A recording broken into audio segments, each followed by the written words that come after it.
Okay, so you sent us quite a stack of verified reports, data points, all from major agencies and seismology centers. And the mission you set for us was pretty clear.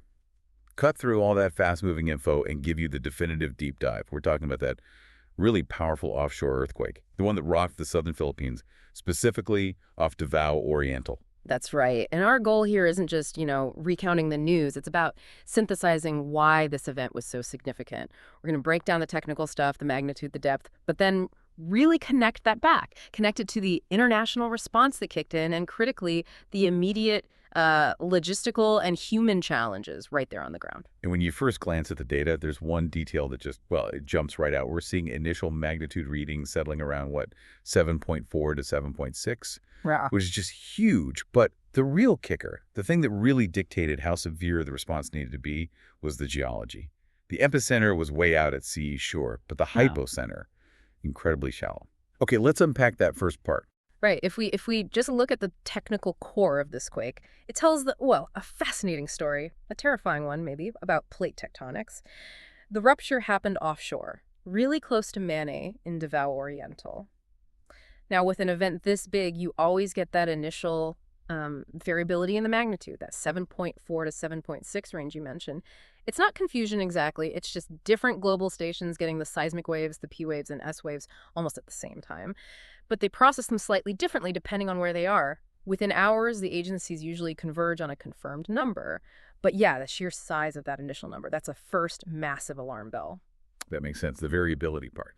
But even the difference between a 7.4 and a 7.6, that's a lot more energy being released, right? So the urgency must have been instant. But let's go back to what you call the aha moment, the depth. What exactly are we talking about with a shallow hypocenter? And why does something like 20 kilometers deep matter so much here? Oh, that depth changes everything. Absolutely everything. Just for context, a lot of big subduction zone quakes, they can happen way down, maybe 100, even 200 kilometers deep. In this case, though, the agencies reported the hypocenter. That's the actual point where the rock broke underground at only about 20 to 23 kilometers deep. Think of it like this, and this is really the insight from the seismological reports. Imagine hitting a huge drum. If you hit it from 200 kilometers away, the sound, the vibration, it gets dispersed, muffled. But if you strike it just 20 kilometers below the surface, that energy travels almost directly and violently up to the surface crest, and crucially, to the water above it. Wow, okay, so it's not just about the raw power, it's how close that explosion of energy is to the That's what I'm surface. saying. That's the truly terrifying part, because it ramps up the shaking intensity for everyone on land so much more. Precisely. That shallow placement does two key things. First, like you said, it maximizes the potential for really severe close-range structural damage on land.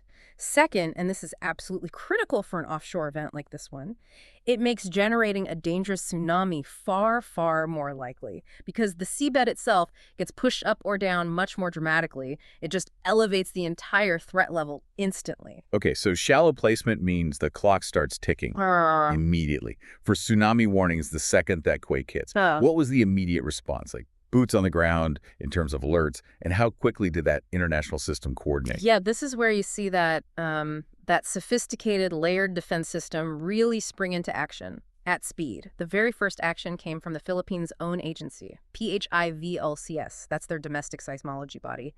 They issued immediate tsunami warnings and advisories for coastal areas right there in the Philippines, and that was based directly on that combination, high magnitude and shallow depth. They knew the potential.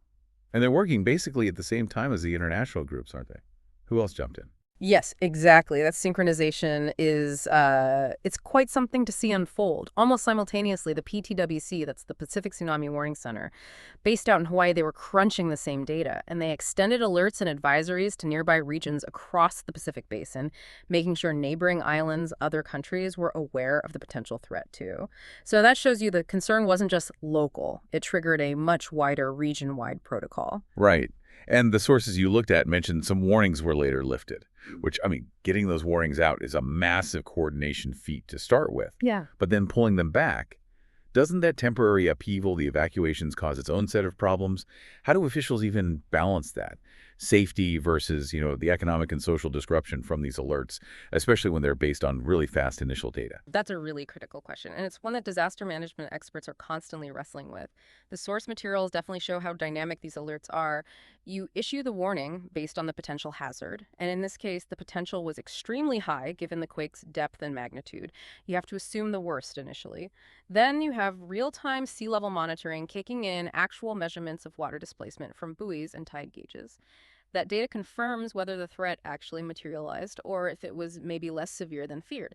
And that's why we saw some warnings being lifted, because the real-time data showed the danger had passed or wasn't as bad as the models first suggested. It's this constant moment-to-moment assessment. The absolute priority is saving lives first, even if that means some temporary, potentially high-cost disruption, like those mass coastal evacuations. It's a necessary choice, I guess. But the sheer logistical challenge, moving potentially hundreds of thousands of people, the threat of waves possibly incoming, must be overwhelming. Okay, let's shift focus a bit now. Move from the technical side to the actual on-the-ground reality. Based on the verified reports we have from agencies like Reuters, Associated Press, what confirmed consequences are we actually seeing from this? Yeah, and it's really important we anchor this part by saying these figures are initial official reports. Tragically, they are often updated, usually upwards. But even the confirmed reporting we have so far is sobering. News agencies have confirmed reports of injuries, significant structural damage homes, infrastructure, and yes, tragically, initial casualties. At least 1 to 2 confirmed deaths reported in those immediately affected areas. And beyond just the direct physical impact, the societal reaction, it must have been intense. The fact that those tsunami warnings went out so fast must have triggered massive movements of people. Oh, absolutely it did. The source material details this huge temporary upheaval. Just try to imagine the logistics of moving vulnerable populations quickly. Reports confirmed schools had to be evacuated, even medical facilities in some coastal locations. And this wasn't just panic, right? This was responsible action. Local officials responding to a verified, credible threat. Can you imagine being a hospital administrator? Trying to safely move patients, knowing a tsunami could hit while the ground might still be shaking, that requires just incredible resolve. And planning. Yeah, incredible. And that leads us straight into the next threat, which is often kind of the silent killer in these situations, the aftershocks. The danger doesn't just vanish when the main shaking stops, does it? Especially with the quake this shallow. What's the situation looking like with the ongoing seismic activity, and how is that complicating the recovery efforts? That's a huge factor. Local reports are confirming numerous, and some quite significant, aftershocks following the main quake. And this creates massive complications, both logistically and, frankly, psychologically. Think about structures that have already been severely damaged by the main shock. Every subsequent tremor, even smaller ones, risks further collapse. So you have emergency services out there trying to do critical assessment, search and rescue, but they have to operate under this constant, immediate threat of more shaking. Subsequent tremors could be large enough to cause even more damage or injure the rescuers themselves. It's just hard to even picture the difficulty. It must mean rescue workers are constantly pausing, waiting, maybe even having to pull back every time a decent-sized aftershock hits. What does that really tell us about this immediate phase of disaster recovery? It tells us that managing resources, just getting help where it's needed, becomes exponentially harder. When we connect the initial reports from sources like, say, the Philippine Inquirer or the South China Morning Post, we get a sense of that local reality. They confirm local authorities are focusing hard on areas where buildings failed, obviously. But if the ground is still actively shifting beneath you, you can't stabilize buildings effectively. You can't clear roads safely. You can't clear roads safely. Every single rescue operation carries double, maybe triple the risk.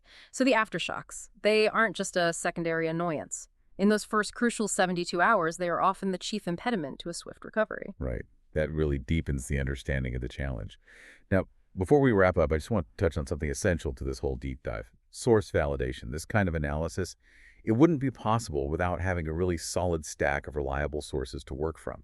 And given how incredibly fast this news moved, the fact that we can synthesize details confirmed by multiple independent agencies, well, it speaks volumes, doesn't it?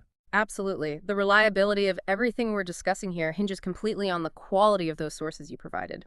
For an event like this, one that needs both fast technical verification and solid on-the-ground reporting, it's crucial. We relied on cross-checking data from official bodies, PHIVOLCS, USGS, the PTWC, and matched that against reporting from global news leaders. Organizations with resources on the ground like Reuters, the Associated Press, Sky News, and also major regional outlets like the South China Morning Post who understand the local context. This variety, this cross-checking ensures that the key facts, the magnitude, the tsunami alerts, the initial casualty reports are verified from multiple independent angles. Yeah, that comprehensive validation is really the foundation for this kind of work. Okay, so let's quickly wrap up the key takeaways for you. We've analyzed a major, quite shallow earthquake that hit the Philippines, magnitude around 7.4 to 7.6, off Davao Oriental, and that shallow depth, that was the absolute key factor. It triggered rapid, coordinated international tsunami warnings, PHIVLCS locally, PTWC internationally. hmm And the initial human impact, sadly, is confirmed to include casualties, injuries, and those necessary mass evacuations, even from schools and hospitals. But if we connect this specific event to the bigger picture, maybe the important question it raises is this. What does the speed and severity of this offshore quake really tell us about how essential that synchronization is? That link between local seismology experts and the international warning systems?